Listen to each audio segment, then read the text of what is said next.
I have memories that I can't forget no matter how hard I try, or rather memories I don't want to forget. Looking back, it seems like a dream, but it was undoubtedly real. I had a wife whom I married when I was 25. I got a job at a male-dominated company right after graduation, and a friend introduced me to her as I had no opportunities to meet someone. Emily, with her kind and encompassing nature, and I, impulsive and reckless, were complete opposites, which is probably why we were drawn to each other. After dating for 2 years, I proposed, and we got married.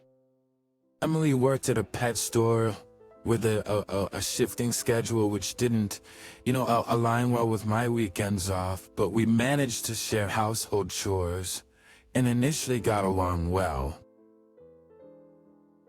However, after about 3 years, our relationship gradually deteriorated. As I progressed into my late 20s and gained more experience, I was increasingly entrusted with more responsible tasks at work.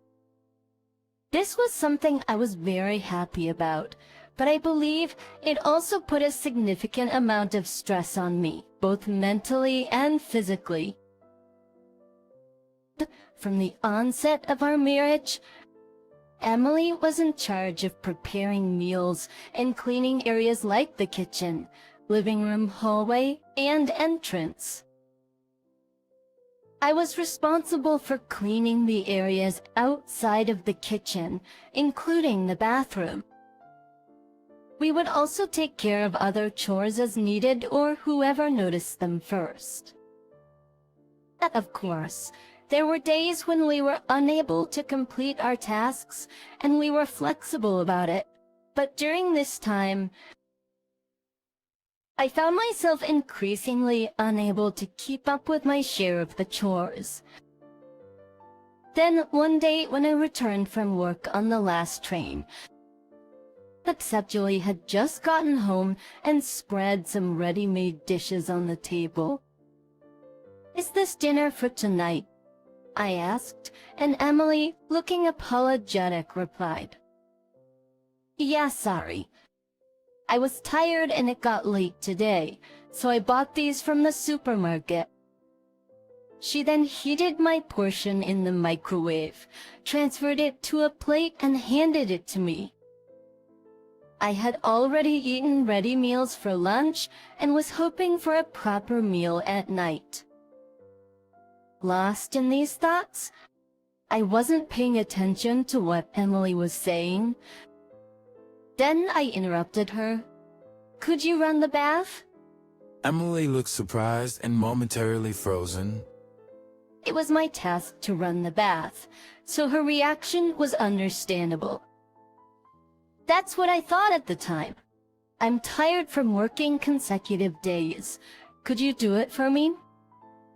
Upon hearing this, Emily said okay and went to run the bath. This kind of situation continued day after day.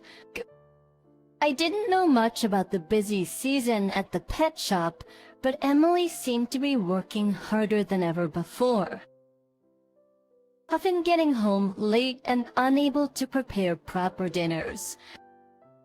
After about 2 weeks of this, I finally spoke up. "Lately, you've been slacking off a bit, haven't you?" That day, I got home around 10 p.m., earlier than usual, but Emily was lying on the sofa and hadn't prepared dinner. "Alright, son. I got ready meals for today," she said apologetically, but my frustration didn't ease. "I'm busy too, you know. But if we don't do what we need to, we can't keep our life together. Let's try to do our part, all right?" Oh, even though I said that, Emily only replied with "I'm sorry, see," and after that, she hardly ever prepared meals. I started to feel increasingly irritated with Emily. Since my job got busier, I'd come home, eat, take a bath, and go straight to Brentwood's, resulting in minimal conversation. But by then, I hardly wanted to speak to her at all. Welcome back, listen. 2 months passed like this. It was ridiculous, living together as a couple yet avoiding each other. Looking back, I realized that maybe I was venting my work stress on Emily. That's why I felt I deserved the punishment that came. Access on a rainy day in summer, that when I got home around 11 p.m., Emily was nowhere to be found. I wondered if she hadn't returned from work yet. With that thought, I didn't bother to look for Emily and simply collapsed into bed to sleep. It wasn't until the next morning that I noticed something was off. It was when the sunlight lit up the room. The room seemed unusually tidy. Curious, I opened the closet and found that all of Emily's clothes were gone. Checking other drawers, I saw that her makeup and other personal items were also completely removed. I went to the living room to check for a note, but there was nothing. Had she left because she was fed up with our constant arguing? Thinking this, I called Emily's cell phone. However, all I heard was a cold, automated voice saying, "This phone number is currently not in use." And just like that, my wife, Emily, had suddenly disappeared. I deeply regretted my recent behavior. Since I too had occasionally shirked my share of the chores due to being busy, I should have been understanding and said, "It happens to the best of us."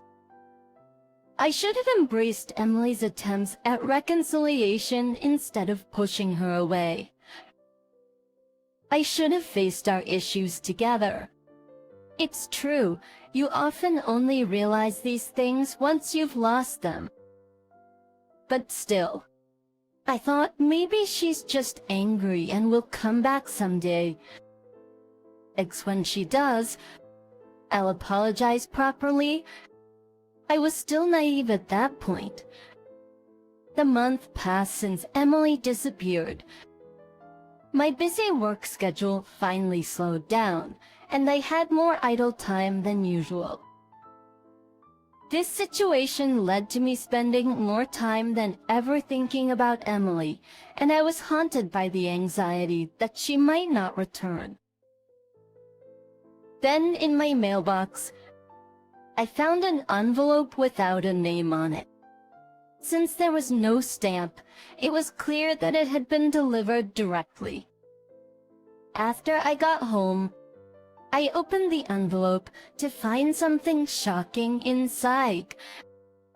A divorce petition. For a moment, I thought it might be some kind of prank, but there was already Emily's signature on one side. It was unmistakably Emily's handwriting. I searched the envelope for anything else, but there was nothing. Why? How could this happen? My behavior had hurt Emily so much that she wanted a divorce. But I wish she had at least told me face to face.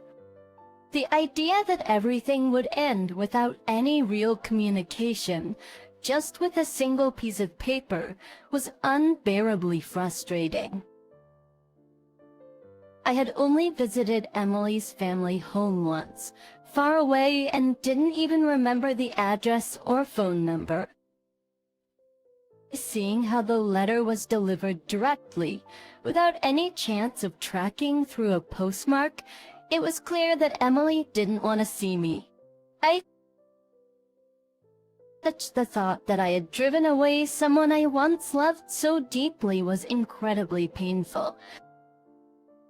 But there was no way to persuade her anymore. For months, I couldn't bring myself to sign the divorce papers.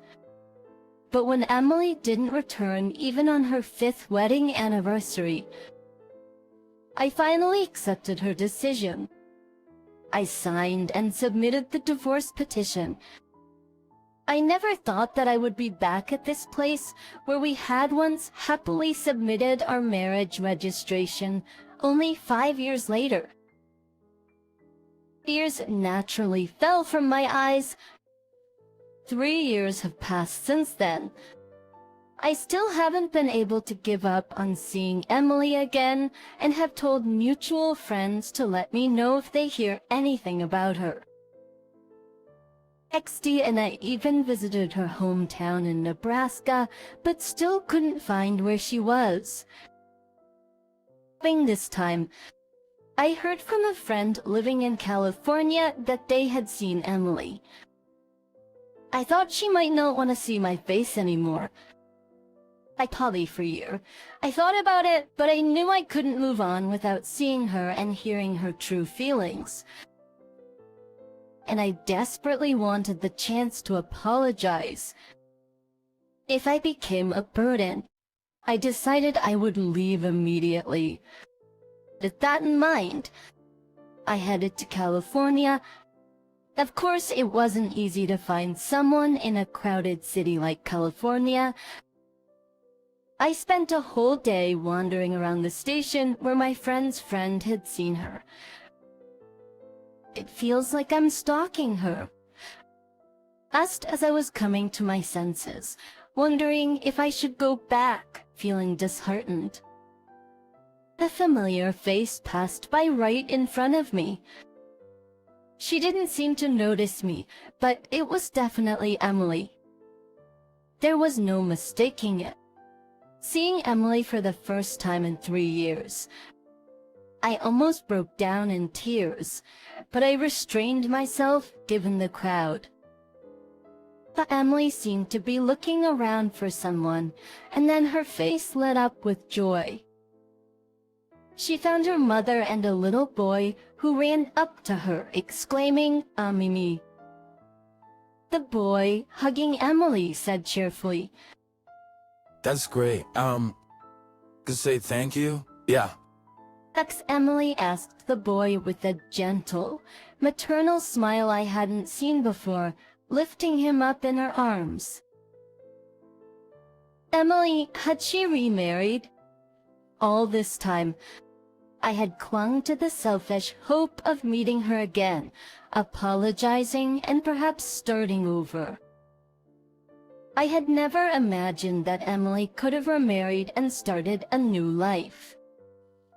Realizing this, I knew there was no point in meeting her. Why disturb her happiness by bringing up painful memories? There was no place for me in her life anymore. Extra people or makes. I remembered living with Emily but couldn't recall the last time I saw her smile like that. If she looked so happy now, I had to be glad for her. But part of me wished I had been the one to make her smile like that. No matter how much I regretted my past mistakes, I couldn't turn back time. As tears threatened to spill, I turned away from Emily and her family, heading toward the station restroom. That's when... Actually, may I have a moment with you? But when I was called from behind and turned around, there stood Emily's mother. There was no sign of Emily or the little boy next to her, leaving me with a mix of relief and disappointment. You are Nate, right? She asked, recognizing me. It's been a while, I replied. Emily's mother suggested we talk at a nearby cafe. As soon as we sat down, she apologized. No, I'm the one who should apologize for making Emily suffer. I said, I had so many questions. Why did Emily leave without a word? How is she living now? Was that boy really her child? but it felt intrusive to ask. Then Emily's mother asked, "Why are you here today?" But I couldn't immediately answer her question.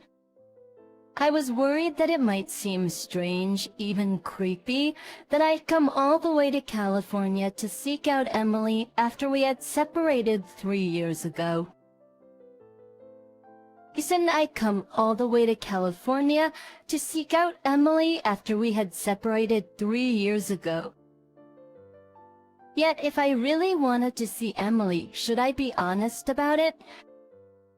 Once again, I found myself in a dilemma. Then, Emily's mother gently asked, "Did you come to see Emily?" Finally, I admitted yes. I wanted to talk to her again, to apologize. Then, Emily's mother said something surprising. "Please, meet with Emily." Literally, what to expect. "Oops, but you need to do this so you can both move forward," she said. Those words brought me both happiness and a twinge of pain. It felt as though she was saying she wanted her daughter to settle the past and find happiness in her new life. Actually, I was happy to see Emily, whom I had longed to meet, but the thought that this might be the last time made me feel somewhat sad. Upfens, the next day, as I waited at the promised place, Emily arrived. It's been a while, she said, sitting down without looking at me. Maybe she really didn't want to see me. I knew that much since the moment she initiated the divorce. Determined not to have regrets, I decided to express my feelings. "Thank you for coming today. Since the divorce, no, since you left, I've been full of regret. I was so wrapped up in my own pain. I never tried to understand your feelings. I think that only made things harder for you. I'm truly, truly sorry. I've wanted to apologize for so long." I apologized to her. Wait, look at me. I'm the one who should apologize for leaving silently. I didn't have the courage to confront the situation. Emily then shared her feelings from that time. We both became busy with work and I knew we were drifting apart. I was probably just so self-absorbed. I had expected Emily to be more angry, so her calm demeanor surprised me. But that meant this was all in the past for her. In Emily's mind, it was a closed chapter.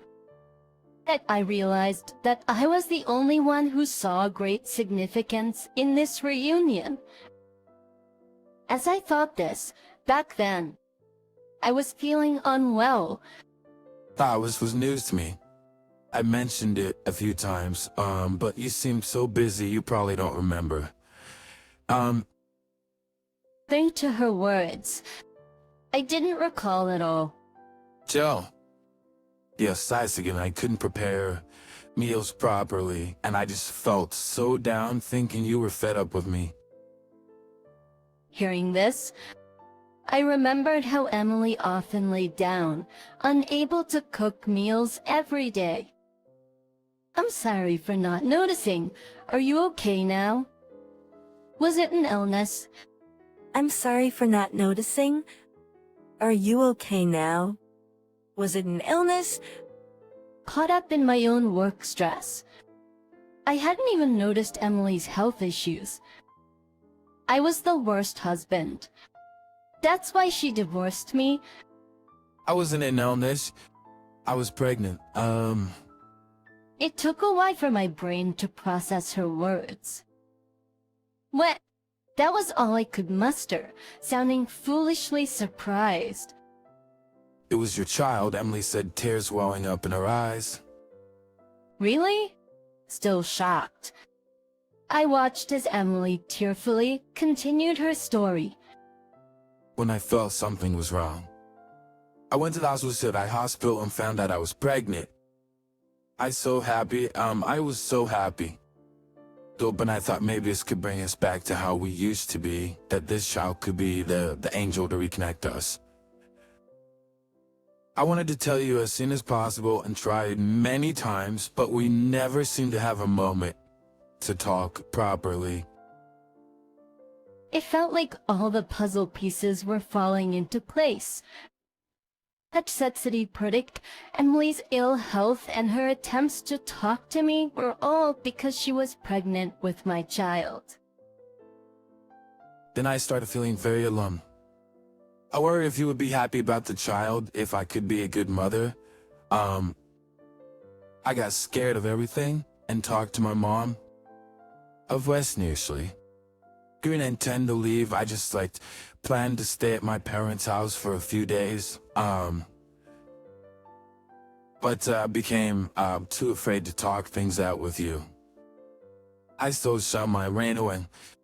I'm so sorry for keeping silent about something so important all this time.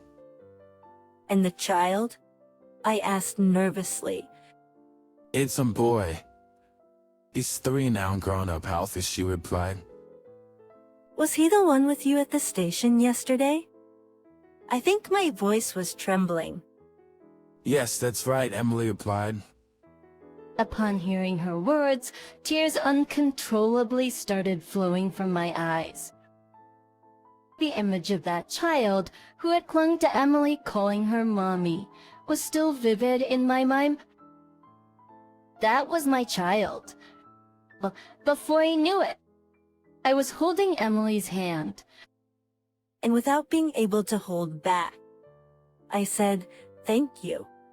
Hearing that, Emily also started crying. I'm sorry for not realizing the pain you went through for our child and for behaving terribly. I was selfish, truly sorry. But I've always wanted to tell you this. If possible, if you can forgive me, I want to live with you again. I want to be the father of our child. Can you give me another chance? The wait for Emily's response felt incredibly long. But then, Emily squeezed my hand back and said, "That's my line." Thank you. Afterward, Emily took me to her current home. Our son, Isaac, didn't act shy at all despite meeting me for the first time. "Dad, did you come from far away?" he asked, hugging me happily. Apparently, Emily had explained to Isaac, who had started to question why he didn't have a father like other families at kindergarten. Apparently, Emily had explained to Isaac, who had started to question why he didn't have a father like other families at kindergarten. The dad is away on a long trip. Isaac even said, told me, "That is kind of funny." Knowing that Emily and Isaac had kept my presence alive in their lives made me incredibly happy. Later, I returned to the headquarters and arranged to transfer to the California branch starting next spring. Until then, I would visit them by plane on weekends, but considering the 3 years we missed, it felt like a short wait. Soon, I believe, living a life with Emily and Isaac will feel normal again.